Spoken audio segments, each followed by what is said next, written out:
And you were listening to Season 6 of the award-winning Christian Outdoors podcast with your host, Pete Rogers. Good morning, everyone, and welcome back to Christian Outdoors podcast. I'm your host, Pete Rogers. Today we have with us Mr. Josh Vegors. Josh is a happily married father of 4 boys and the host of Forging of Men podcast, where he inspires men to pursue strength, faith, and a purpose through honest conversations and stories from the outdoors. As an avid outdoorsman and dedicated Christian, Josh encourages men to embody both courage and humility in their daily lives. He brings this unique perspective today as a guest on Christian Outdoors podcast, sharing insights on how faith and adventure shape his journey and his calling. And Josh, with all that in mind, thank you so much for joining me here on Christian Outdoors. I really appreciate you taking the time to join me. So welcome to the show. And why don't we kick this off and you just tell the listeners a little bit about who you are and what you're doing right now. Yeah, I'm happy to do that. And thanks for having me on. It's weird hearing a bio about yourself and kind of going, man, I got a lot of things going on. It's weird hearing it said out loud. Yeah. I started using probably about 3 years ago, sort of the same 5 primary identifiers everywhere I went. And this used to be if I was talking amongst friends or family or things like that, but I've actually started doing this in my work as well. And I just said, look, I am a man of faith. I'm a husband. I'm a father. I'm an outdoorsman, and I'm a professional salesperson in that order all the time. And if those things get out of order, my life gets out of whack. And it's interesting sharing that with my boss at my current job. I'm in technology sales, and he was just like, I think that's awesome. I think that's great, man. It means you're keeping perspective, and a lot of people lose perspective. So try to share that with all of my folks that I meet, just like I'm sharing with you right now. Sometimes I have to remind my boys that they are third on the list Yeah. and not number 1 or not number 2. And sometimes I have to remind myself that God is number 1, because sometimes it's easy to get just caught up in all this stuff, man, whether it's trying to figure out how to raise my boys or trying to figure out what to do around the house to make sure that my wife isn't too stressed out, or if it's getting buried in work stuff, like just to take a step back, get some perspective and be like, this thing that I'm acting like it's the whole point, not the whole point. Right. Right. And you're right. I mean, life does get chaotic Mm-hmm. and it gets busy and we get distracted, a lot of distractions, Mm-hmm. a lot of distractions. Yeah. And, we thought technology would make life more simple and to make shorten the work week and shorten the work day. And it's just compounded it because now Technology certainly makes it easier to get off track. That's for sure. it does. It makes it so that we can get more done in a less amount of time. Mm-hmm. And what I've seen is that because of that, that now we think we have to get more done in less amount of time, not just that Yeah. we can. And so now we cram more stuff in the amount of time that we have. Does that make I sense? think it does. I think it's twofold though, right? Like I think technology makes our life easier to some degree, but I think that we fall into 2 different traps. Trap number 1 is exactly what you just talked about, and that is, well, if I was able to get what I needed to get done accomplished, then obviously I need to do more. I was like, you don't need to do more. Like you did your job. Yeah. Reward yourself with a little bit of Sabbath time here, brother. But the other thing that is really dangerous about technology is we've robbed ourselves of the ability to be bored.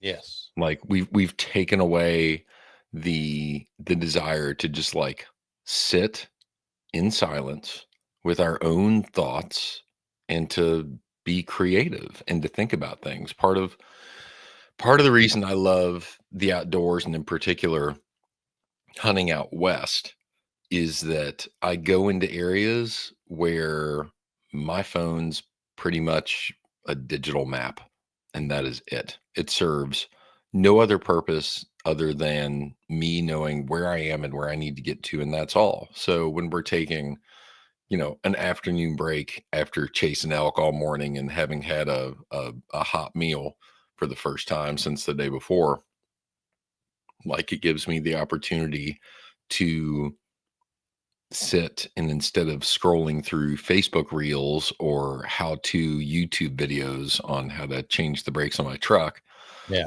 I actually have to sit there and think about what I'm doing, what my family's doing, Mhm. like what conversations I need to have with folks when I get home, to think about my faith, to think about uh, my gear choices, to try and remember where my next meal is coming from and Yeah. whether or not I've got enough water to get through the day. Like you really start getting down to sort of the basic fundamental things.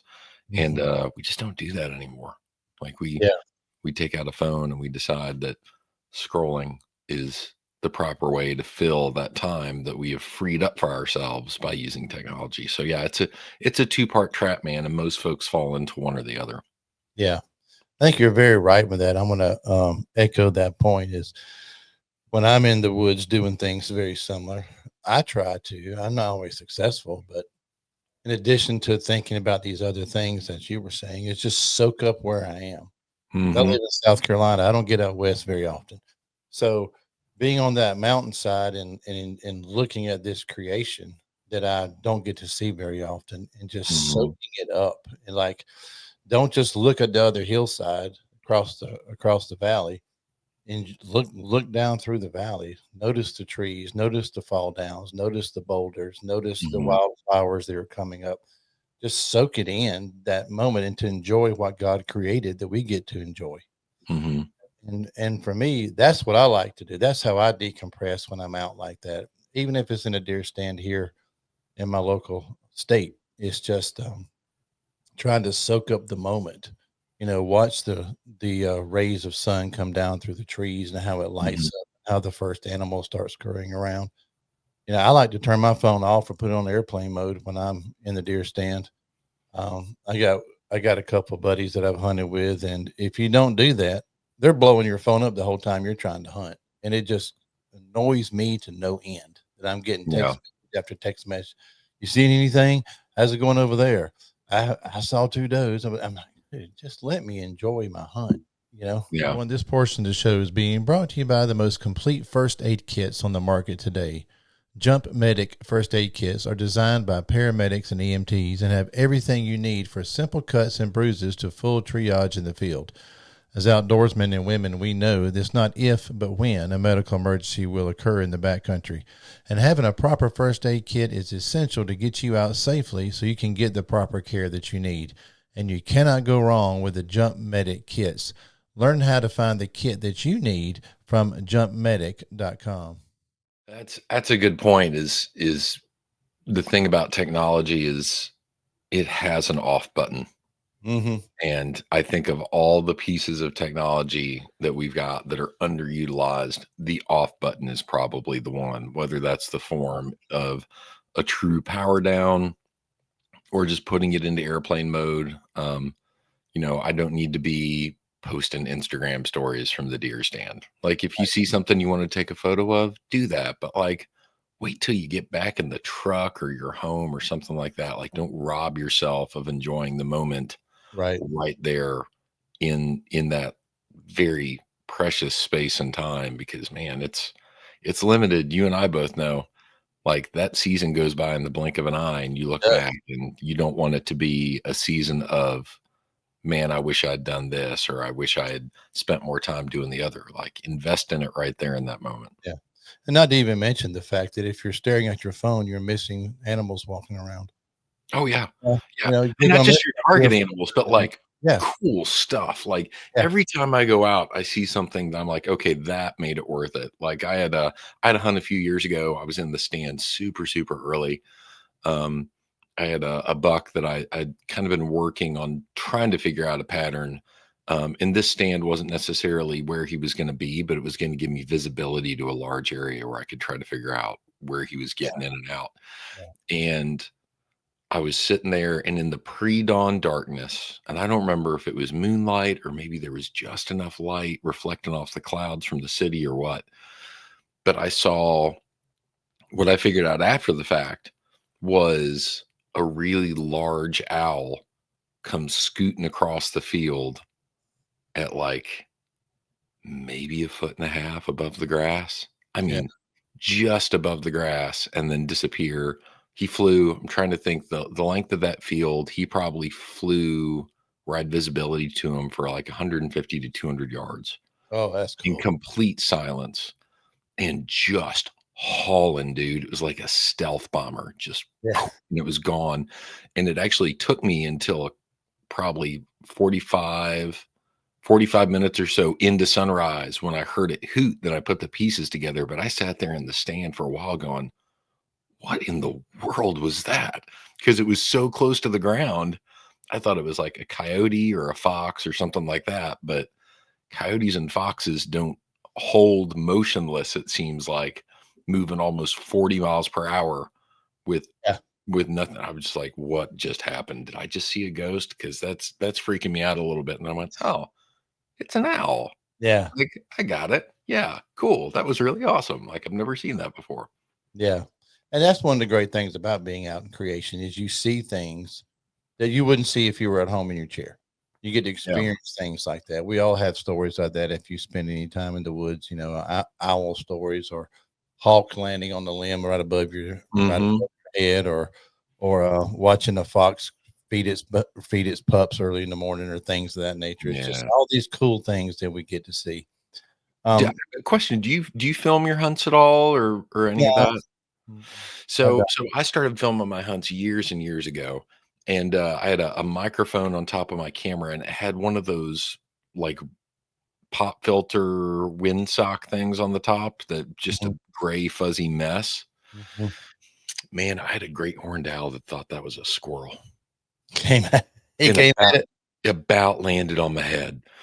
And, the reason I knew it was there wasn't because I heard it, but there was this weird I was like, "What is that wind?" Because I could feel the wind coming from either side of my face.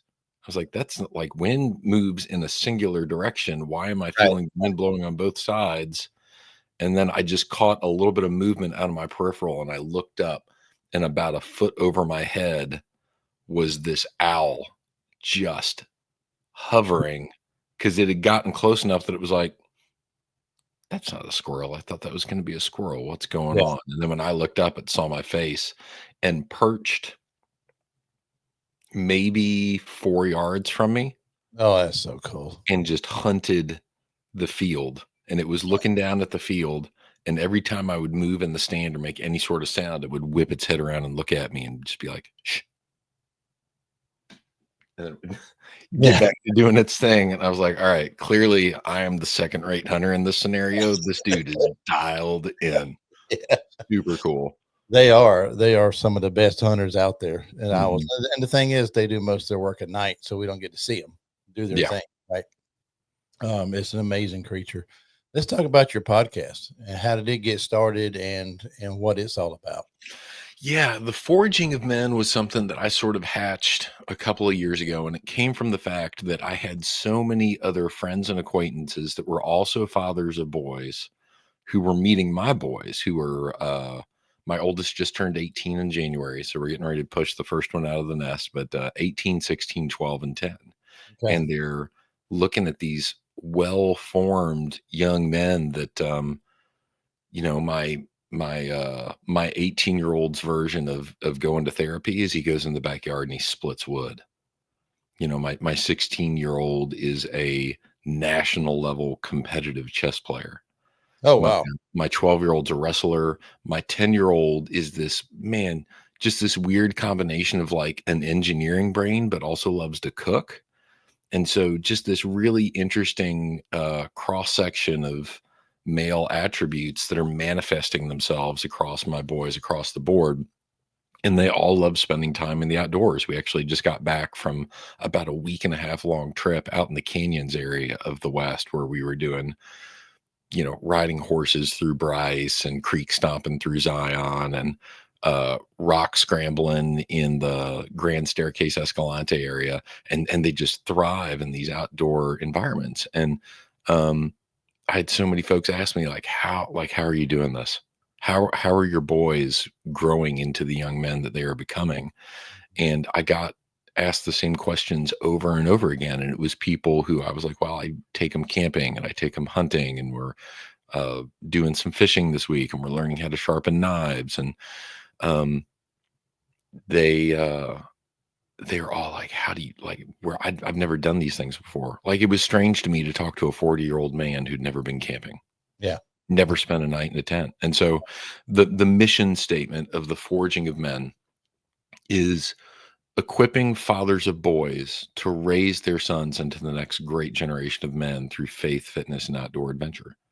Okay. And so it's like I'm recording a podcast here in about a week or so with my buddy Jim, and what we're doing is we're taking the whole like food, water, shelter, um, I said it. Food, water, and shelter, and fire. Those are the four sort of survival things, and we're breaking it down to sort of demystify camping and backpacking, right? So if you're looking at car camping, food, water, shelter, fire, super easy. All right, let's talk about an overnight from a tent where you're having to carry stuff out. What does that look like? All right, now let's look at backpacking where weight has to be taken into consideration. What does that look like? Survival situation where you find yourself with super limited resources. How do you do food, water, shelter, fire? And what order do those things go in based off of availability? And in addressing it that way, by the end of the podcast, I'm hoping that somebody who's never camped before will have at least the four necessities to where even if they figure out something that they've missed, they'll be able to stay out there the whole time and not Right. bail out to a Motel 6 Yeah. before it gets dark on them. So that was the whole thing, was like, let's equip men who maybe have not received the generational knowledge from their own fathers to be able to cover the gap and have the outdoors and outdoors experiences be a part of what they can pass down. Because I don't know about your experience, but every young man that I know who spends time out in the woods on a regular basis has a moral compass that tends to run truer than those who don't. Very well said. Yes. Very well said. True. I find that to be true. Yeah. We do. We do. And that's one reason I started this as Mhm. Christian Outdoors, as we're going back and forth about our podcast, is that being an outdoor writer for so long, all these people that I would write about, I knew were men and women of faith, but they had no platform on which to share it. Yeah. And so Christian Outdoors was born so we could create a platform. We talk about what we love in the outdoors. We talk about our love for Jesus at the same place. Mhm. And what I found is that you said it much more eloquently than I could, Josh, is that there is a moral compass in people who love the outdoors because there's a reverence for creation, Yeah. and there's an acknowledgement that there is a creator who made this. Mhm. Therefore, our values, our morals, our ethics are a good bit higher than the average person who is not an outdoorsman, Mhm. my opinion. Yeah, I would agree. And I think that there's a macro and a micro version of that, right? Like the macro version and seeing, the expansiveness of the Great Lakes or the beauty of the mountains in the Carolinas Mhm. or the canyons out west, and sort of, I don't want to say being put in your place necessarily, but sort of recognizing where we are as individuals in the scale of creation. I Mhm. think there's humility and humbleness that comes from experiencing the macro version of Yeah, creation. But I yeah, think the flip side of that is in the micro version of creation, there is a degree of wonder that can be found when you see the little things that if you're not spending time outside, you're gonna miss. If you've ever seen like the intricacy of a honeycomb, where you look at that and you're like, man, there's no way that bees figured out that that was going to be like, clearly God instilled in bees, this is how you're going to make this work. Because if you yeah, just threw pollen to turn into honey with no structure, it's never going to work. And then we find out that that honeycomb pattern is actually one of the strongest geometric creations that you can have for supporting weight. It's like, huh, it's almost like there's an intelligence behind how that right, happened.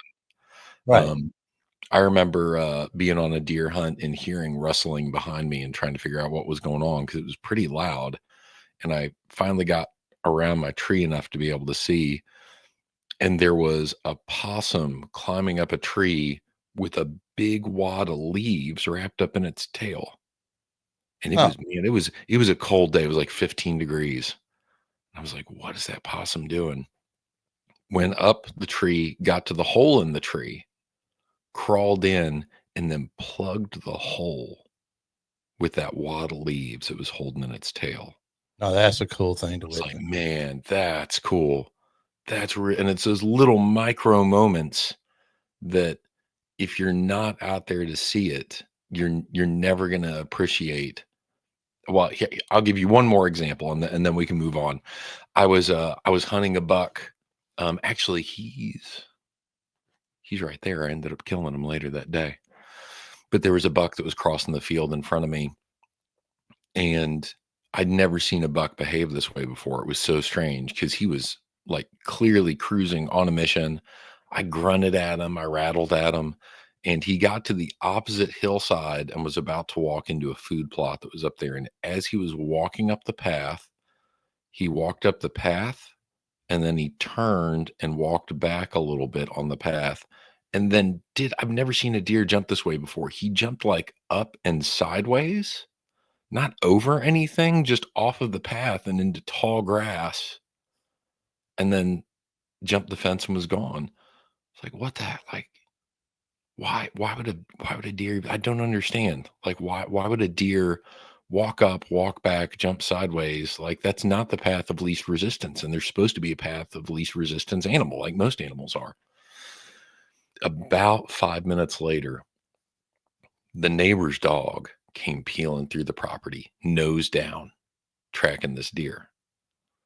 And he got all the way up to that food plot where that deer had doubled back and jumped sideways, and he lost the track.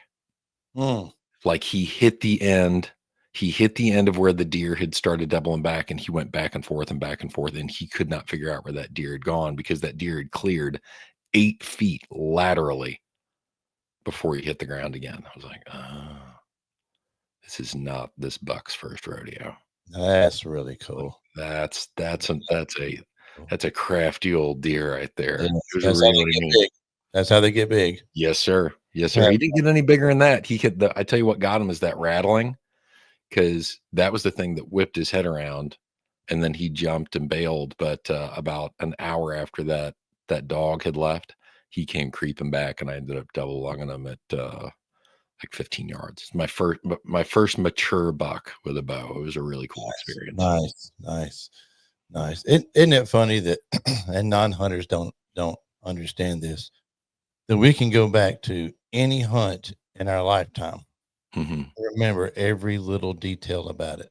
Yeah. You look at these little antlers or these turkey fans or whatever, and you say, "Oh, I remember when I killed that turkey. That was on this day, and this is Hmm. what happened. This is how it came about." So it's not just something to hang on the wall; it's a memory. Yeah. I mean, it's a very detailed memory of Hmm. that entire day and what led to the moment that we could actually bring him home. It's just there's so many cool stories involved in all that. Yeah. So I when you're agree. doing these conversations on your podcast, Josh, how do you work your faith side into that? Um, that's a Is great question. it So all part of it, or is it something you do separately, or what? it is sort of a both and, right? Like, almost, I'm trying to think if I've ever had a guest on the podcast that wasn't a man of faith, and I don't think I ever have. And so sometimes it just gets brought organically into the conversation.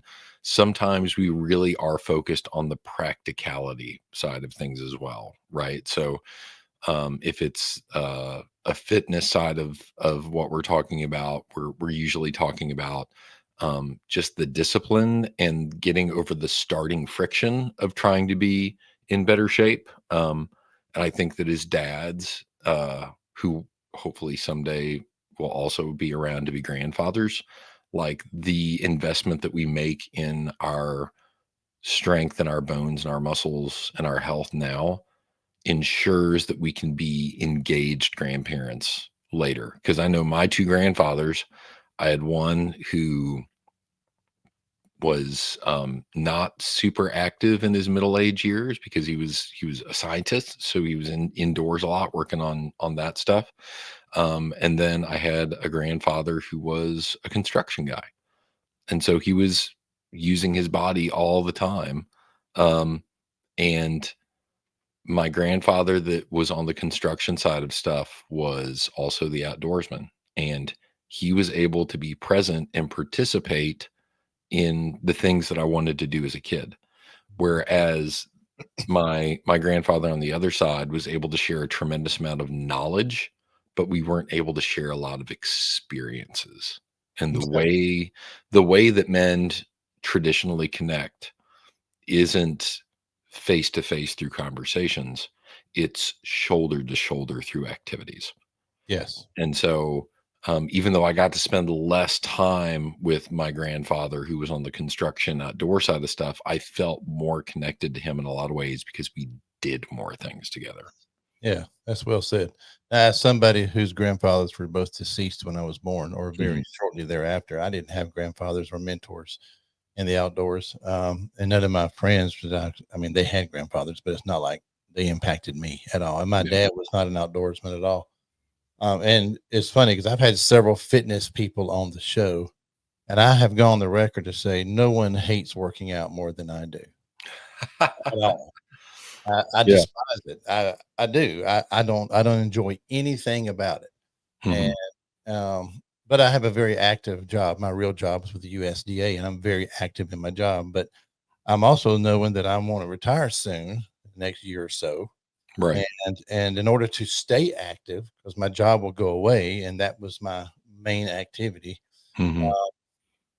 How do I maintain my shape, and how to do that? And I don't understand people who go to gyms and Yeah. pay money to pick up heavy things. I don't understand that. Yeah. I just don't. I don't understand it. Um, I enjoy walking, enjoy hiking, I enjoy backpacking a little bit, and all the things that go with my what I call my active outdoor lifestyle. I enjoy Mhm. all that.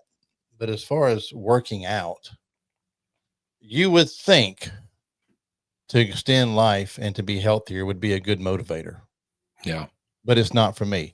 What motivates me to really get in shape is, oh, I got a hunt coming up in Wyoming this year. And Mhm. I know I'm going to be at 8,000 feet and I live at 400 feet. Actually, now I'm living at like 200 feet elevation. And I know I can't get in altitude shape, but I can get in as good a shape as I can Yeah. here. That's what motivates me. If I don't have that, if I didn't get drawn for that tag and I don't have Mhm. that coming, I have zero motivation to try to get in better shape this year. So having said that, help me figure that out. Yeah. How do I do that better? So I think that there is no better thing that you can do for burning calories, getting into shape in that functional way, and actually strengthening your bone structure as well, than just walking with weight. And that's the tricky part, right? Is with weight. So whether it's a backpack or a weighted vest or something like that, Yeah, I have if all you that stuff. Yeah. perfect, dude, you're good to go. If you load up a pack with 20 to 30 pounds and go on a 2-mile walk, you will get a similar cardiovascular exercise as what you would running those 2 miles. You will actually be able to gain more muscle mass in your legs because now you're carrying additional weight instead of your own body weight. But Mhm. the amount of pressure that you're putting on your joints and ligaments because you're not impacting the way that you would be running, Right. you decrease that joint stress by something like 75 or 80%. Yeah. And so you're actually I've sort of reached a point now, and I'm saying this as a guy that ran through all of middle school, high school, and the beginning part of college. Um, I don't run anymore. I try I try to walk with weight uphill. Okay. That's my goal, is walk with weight uphill because it keeps me in really great shape, and it really prepares me for what I want to do, and that is backpacking, being in the backcountry, and not letting a 6 day supply of food and provisions slow me down significantly. Right. Um, the other thing that I'm finding in my age now at 45 years old, and I recommend this to anybody that's trying to get into to good shape, is you will never, oh man, I hate this too because I love food. You will never outwork out a poor diet. Like, there's no amount of miles that you can put on your boots to make up for a poor diet. And part of it is just figuring out what works for you. I Mhm. know for me, for example, I can't do keto or carnivore because if I get below about 15% of my calorie intake being carbohydrates, and not like garbage carbohydrates, I'm not eating candy and cookies and stuff like that. But if I don't have like some rice or potatoes and something like that that's giving me good healthy carbohydrates to fuel me, dude, I crash. I can't make it through a day. Mhm. But I also find that if I overdo it, where I'm doing like 50% of my diet being carbohydrates, which is what most people are doing if they're not keeping track of it, Right. then I also, my body kind of wants to take an insulin nap. Like, Yeah. you eat a ton of carbohydrates. Like, if I eat a big sandwich right now on regular bread, like from Subway or something like that, my body's like, go to sleep. Yeah. Got to have a nap. Yep. Got to have a nap right now. Yeah. 15 to 25%. I look at it as from a macros perspective, and there's some great apps out there that can help you track your macros. But I try to do about 50% protein, 30% fats, and about 20% carbohydrates. Okay. And if I keep track of that throughout the day, and the only way that I can get there is using some supplements. So, like, I use when I get back from a workout or I just need to get caught up on my protein, I'll do a couple of scoops of protein stuff from First Form.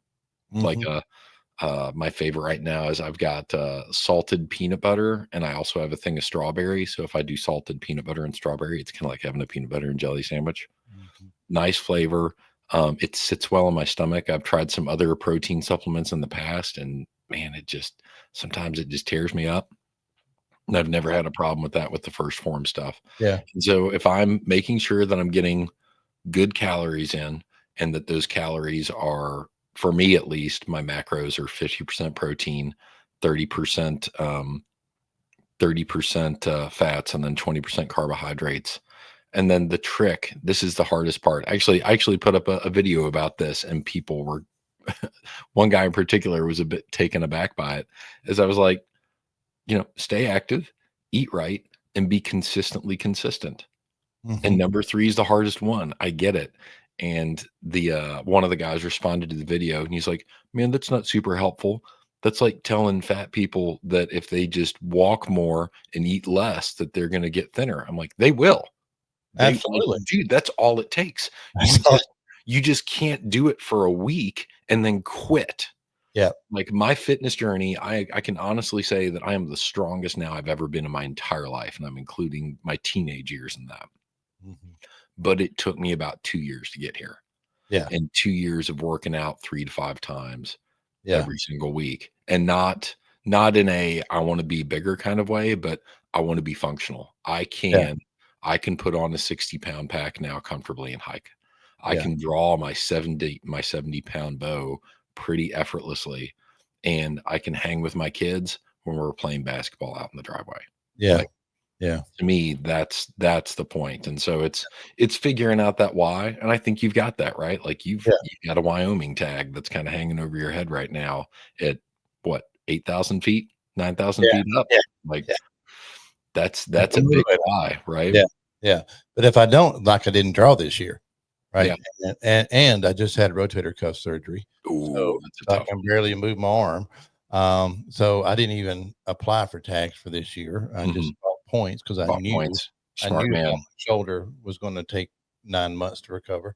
Yeah. Um, so I have no motivation to get into shape this year other Mhm. than I know that I need to do more in order to maintain, so it's not so hard to get into shape next year. Yeah. I do have that motivator, and I got so many points now for a lot of these states. I should be able to draw one or two of them.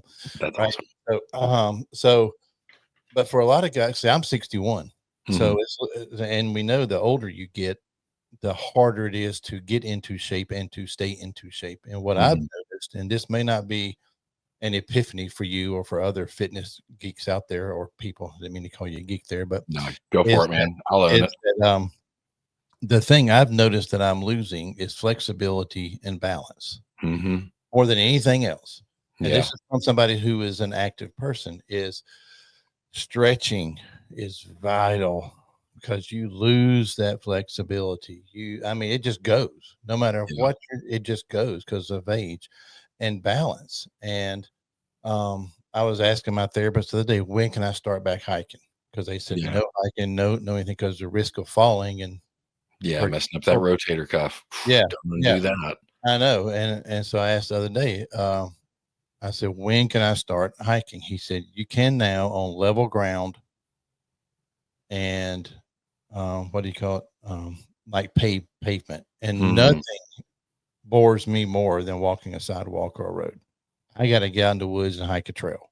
Yeah. So I'm like, okay, I know how to do this. I've been doing this a long time. I seldom fall. Mhm. But that don't mean I won't.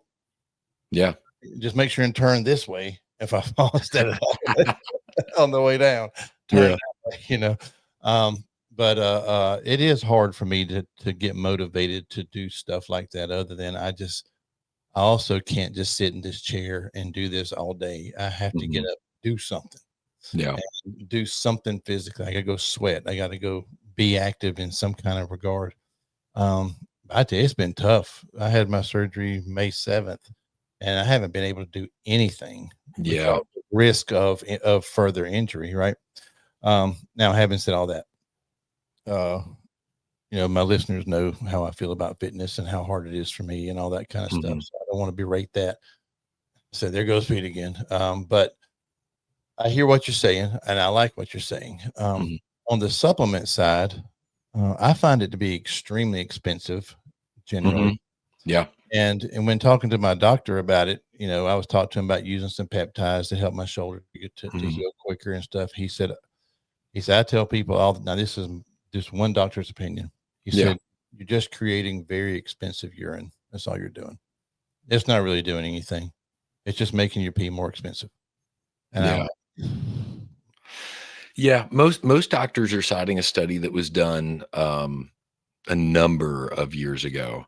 And the idea is that once you get above 20 grams of protein, your body can't absorb anymore. And it's just getting peed out. And that's all you're doing. But more recent studies that have been done, it depends on your activity level, right? So if you're somebody that is walking underweight for a significant amount of time, that's getting your heart rate up and you're putting your muscles under strain. If you're somebody that's at the gym lifting on a regular basis, if within the period of time following that, when your body is thirsting to be rejuvenated and replenished and refueled, if you do, they say up to 60 grams. I tend to not do more than 40 at a time, but I will say that when the biggest difference that I've seen is when I made the move from taking supplements to being intentional about hitting those protein macros. And so for me, it's like the goal isn't to take the supplements. The supplement is a pathway to reach the goal. And I got to be a part of a sort of accidental experiment because my buddy Joe and I managed to get drawn for the exact same unit in New Mexico 2 years in a row. oh, Joe wow. Joe was hunting and I was filming, and the first year that we went out there, we were both lifting on a regular basis. We were rucking and hiking on a regular basis, like getting used to the pack weight and stuff like that. And we went out there to the mountains and we had a base camp style thing set up. So we'd hop on four wheelers every morning, ride out, hike into the mountains, be out there for the day, come back at night. Mhm. And man, we got our butts handed to us by that hunt. I mean, steep country, high altitude, all the things. And by the time we hit Thursday night or Friday morning, whenever it was, we're like, hey, like we've hunted hard. We've been out here for like 6 days at this point. I'm gassed. You're gassed. Are we going to be able to continue on some of this steep terrain without risking some injury here? Like, are we fatigued enough that we're going to start not being safe? Right. And so the decision was made, like, hey, let's throw it in. The next year, same unit. I don't think either one of us had changed our workout routines drastically, but we had started using supplements. And we also changed the way that we were hunting it. We didn't do the base camp style. We loaded 6 days worth of food into our packs and we went diving off the edge. Mm. And I think arguably when I look at the terrain features, the weight that we were carrying in our packs and all that stuff, I think arguably was a harder hunt the second year. Mhm. When we came out on was it day 7? Were we in there for a full 7? I think we were in there for a full 7. We came out that day and hiked all the way to the top, which is almost the highest point in the unit. We were on the Continental Divide Trail, so Okay. 11,000 feet almost. Got up to the four-wheelers that we hadn't seen in the better part of a week. Had a Black Rifle coffee because some young man that we had met out there in the backcountry left us a couple on our four-wheelers, which was a nice little surprise. That's nice. Yeah. And we got on the four-wheelers, and I looked at my buddy Joe, and I said, "I don't know how you're doing, man, but if you gave me another 5 or 6 days worth of food and told me to go right back in there," I said, "I'm ready. I feel great." He's like, "Dude, I feel great. Yeah. I feel really, really good."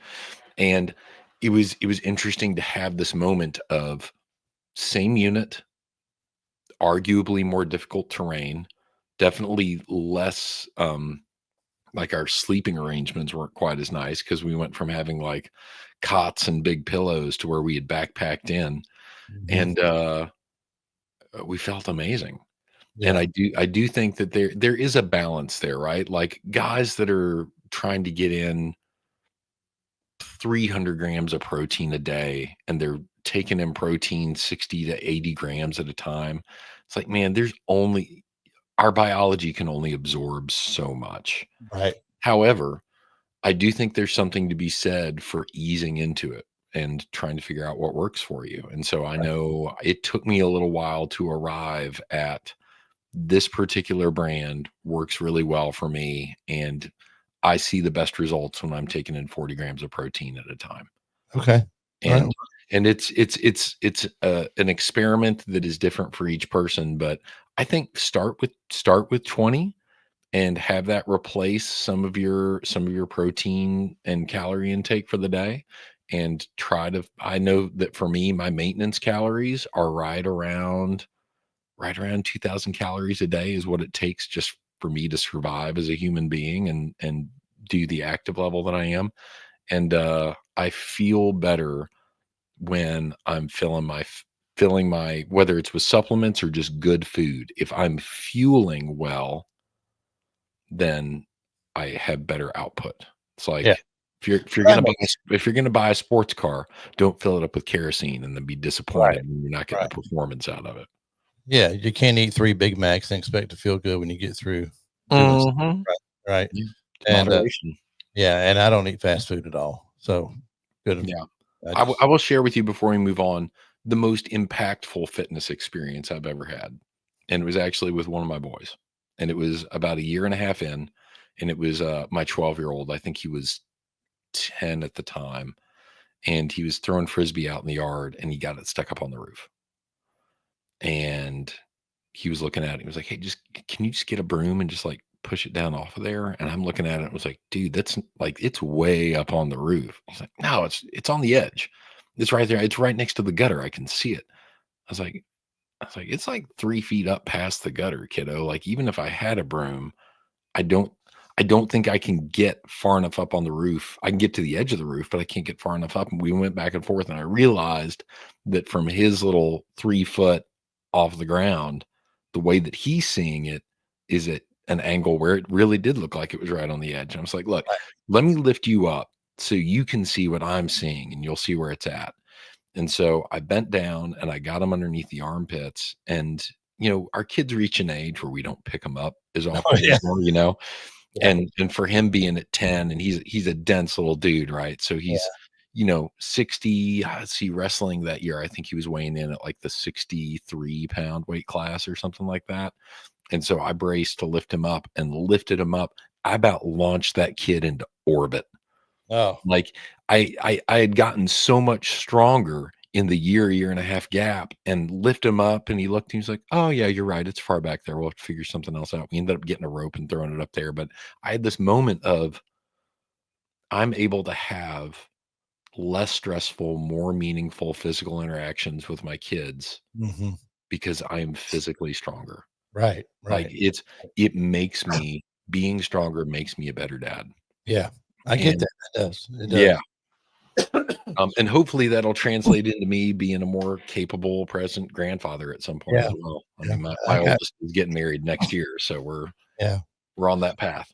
And I have grandkids, but they're all super small and 2 on the way. So, but I want to be, as you said, I want to be, since I didn't have grandfathers, it's very important to me to live Mhm. a long, healthy life and to be a grandfather for Yeah. my children and my grandchildren. So, let's transition now about your faith journey, Josh, Yeah. if you don't mind. So, do you mind starting with that and telling us about it? Kind of as my kickoff question is: did you grow up going to church, or is it something you came to later? How did that all manifest in your personal? Yeah, I grew up in church. I grew up Methodist, at a little church in Jackson, Tennessee called Northside. And it was this sweet little church. It's funny, I went back there recently and went into what is now the chapel, but when I grew up there was the sanctuary. And I remember thinking when I was growing up there, it was this big space. And I walk in there now and I'm like, dude, this is tiny. Like, Yeah, geez. And yeah, it's been neat to see that church grow up and mature and continue to scale its impact in the community as right, it's right. gotten larger as well.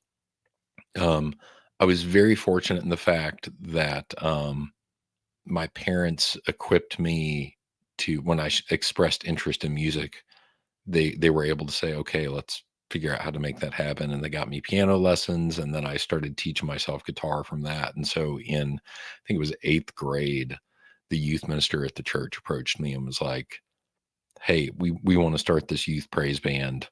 Do you wanna come play guitar in it?" And I said, yeah, that sounds great. Like, let's do it. And so I served in the church through music, whether it was singing in the choir or playing in the praise band, starting very early on. And I found that I got more out of church the more that I used my gifts to serve the church. And I did go through a period much later in life. So I went through, growing up in the Methodist church and then stopped going to church when I went to college, which I think, Pretty common. yeah, man, like if I could do it again. I had other guys that I was friends with and that I was roommates with a couple of them that got tied into college faith communities, and I think that in general, they all made better choices than I did as a result. Um, and so coming out of sort of the tail end of college was when I realized that not having faith be an integral part of who I was leading me to not be happy with the person that I was becoming. And so um I went back to helping with music in the church, which is ultimately where I ended up meeting my wife. So thank goodness I did that. That's right. Um, and then I toured as a guitar player with various praise bands all over the Southeast and up north into the Great Lakes. And I think the furthest we ever went out to do a gig was like Arizona or something like Okay. that for a youth Yeah. camp. And that was a huge amount of fun. I enjoyed it tremendously. But after our third child was born, and we'll come back to that because that's a pivotal moment as well. But after our third child was born, I kind of had to take a step back and be like, is me being gone 100 or 125 or 150 days of the year, is that making me the best father that I can be for my boys? And the answer was no. That's a lot And of days. so, Yeah. man, I loved it. I loved serving and I loved the youth events that we did, but there was a point where I kind of had to go, hey, this is like being a youth minister and being a guitar player is not my primary vocation. Being a father is my primary vocation. Right. That's my job. Mhm. Everything else I do is just in support of that in some shape, form, or fashion. Mhm. So I went through a period of time after got into my sales job where I was still attending church on a regular basis, was still present doing that on a regular basis, would still pitch in every once in a while where I was needed. Um, but I had stopped doing music for probably 8 years. Okay. Right. I had this gift that God had given me, and I just kind of like put it on a shelf and taken a break from it. And I Mhm. still don't know if that was the right thing to do or not. Sent to the cave and Yeah. the raven is just bringing him food and he's got a creek there. Like, I don't know if that was the recharge that I needed Mhm. or what it was, but I got prompted to go back and do that. So now every Saturday night I'm playing guitar in our church service and I love it. I really, really do. It feeds my soul in an important way. And I think um is the way that I can contribute to the church and sort of giving of my time, this thing that I used to do professionally and just be like, Right. this is part of my gift. This is part Right. of how I give. And no, that's a very valid point that you make, Josh. I don't get this very much from my guests, but I'd like to highlight it if I may. Mhm. Is that going to church and serving in church are two different things. Yes. Yeah. Having been a Methodist pastor for a long time, Mhm. uh, that one of the things that I would see is that we called a church service, and people would sit in the pews and say, "All right, Pastor, serve us." Mhm. And what it's supposed to be is all of us serving Him, Mhm. right? And what can we do that can bring more glory to God through the gifts that He's given us? And the Corinthians talks about these lists of gifts. But what I love about it is that in the end of the chapter 12, it says that the Spirit gives gifts as He determines for the common good. Mhm. These gifts that God gives us isn't for ourselves, Yeah. it's for everybody around us and for Him. And when we participate in church in a serving manner, Mhm. that doesn't necessarily mean during the worship service as you're able to do. It could be something else. I'm gonna give you an example in a minute, but it strengthens our faith and it broadens our witness Mhm. about that. And the best example I can give is this: I was pastoring a church in rural South Carolina, and we had a funeral that week, which is not uncommon, right? Mhm. We all got to church Sunday, and the doors were locked, the lights were off, the air conditioner hadn't been turned on, and everybody thought, "What's going on here?" The guy we had the funeral for earlier that week was the man that Oh, for wow. as long as anybody could remember, He had done all that. he was the one who would go on Saturday night because it was in the summer and we live in the South. It's hot as blazes, right? Yeah.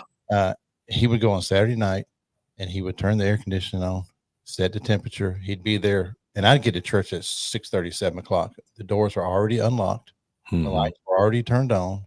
He had done that for as long as anybody could remember.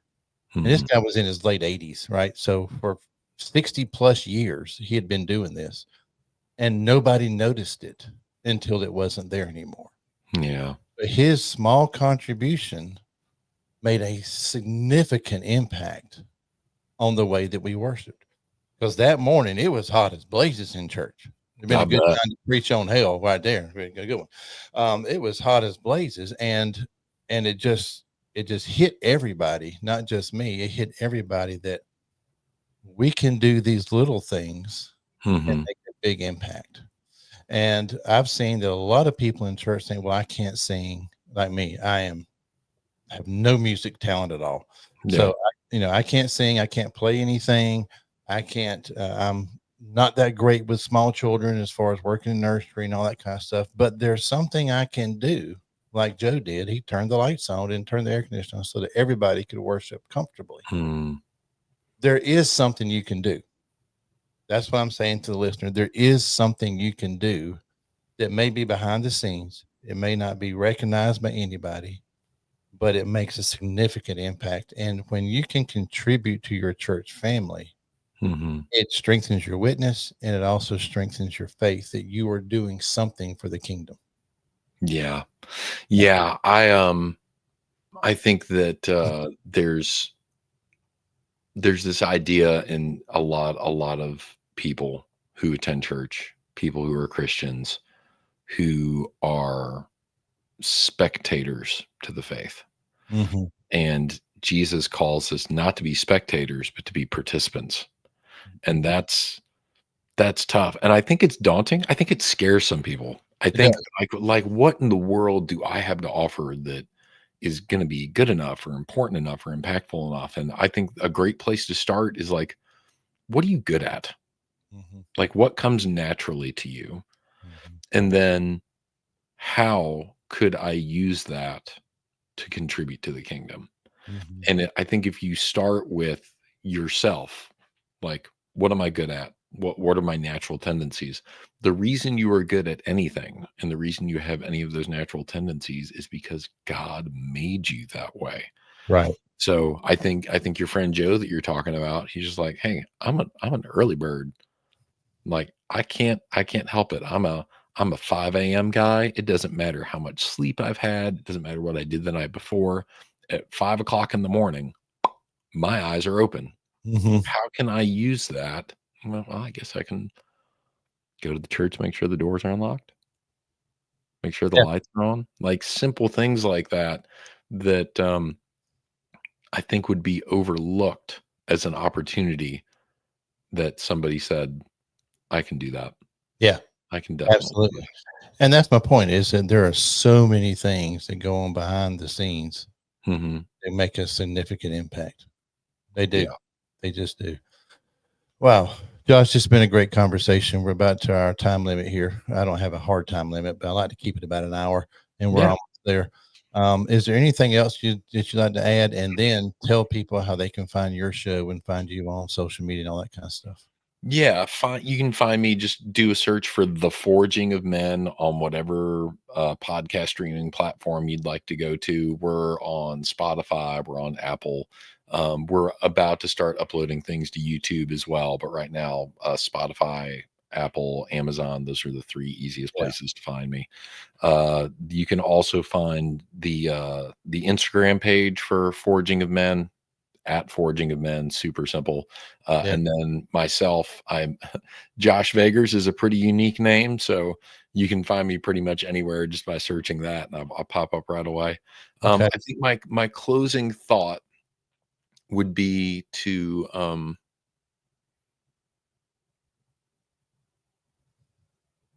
don't underestimate the impact that you have with people as a father, as a friend, as a husband, as a person of faith. Um, our identities, going back to sort of the 5 things, right? Like, our identities are in Christ first and foremost, and then our vocation secondly, which isn't your job. Your vocation is, are you married? Then the marriage and raising your children, that's your vocation. Mhm. Um, and then the thing that feeds your soul, that needs to be next. For me, it's the outdoors, and then your job is last. All Mm. a job is the financial fuel to make all those other things Right. work, and Right. it's all a gift. Yeah. It's all a gift, and don't underestimate who you are, the impact that you can have, and remember that we are stewards of our bodies. We are stewards of the creation that's around us. Take good. Josh Vegas, what a great.